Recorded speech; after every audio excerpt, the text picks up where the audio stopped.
To give you an idea of how to use the canvas, let's draw a simple triangle together. So what you see here is the final result of what we're looking to achieve. The first step is to begin with a blank canvas, and then access the canvas's context. Now the code I'm showing you here in the slides is abbreviated. I just want you to have the overall idea of how the Canvas API works before diving into all the details.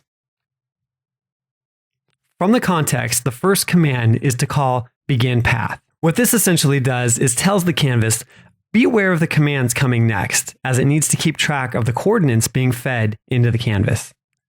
The next operation is to locate the starting position on the canvas to begin drawing. By calling move to, the drawing position of the canvas is set to the X position of 75 and Y position of 50. Now that the starting position is established, the next command is line to.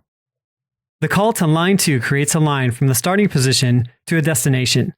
In this case, it's a straight line down as the X value remains unchanged at 75, but the Y value is 100, which moves in a southern direction along the Y axis. Note that all that's happening at this point is the canvas is being given instructions on which points in the grid to manipulate. The line is not actually being drawn at this point, and in fact, the line won't be drawn at all, but the shape will be filled with a solid color. And that command will come in a moment. The next operation is to create a horizontal line as the bottom of the triangle.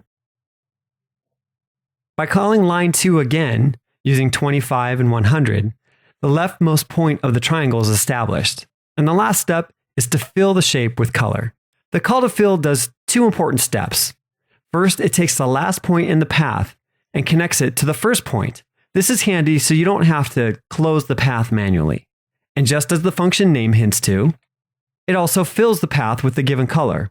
In this instance, the default color of black is used. So that's the basics behind working with Canvas. You begin with the drawing context, you give it one instruction at a time, and once you know how to appropriately apply the tools, you can do some amazing things.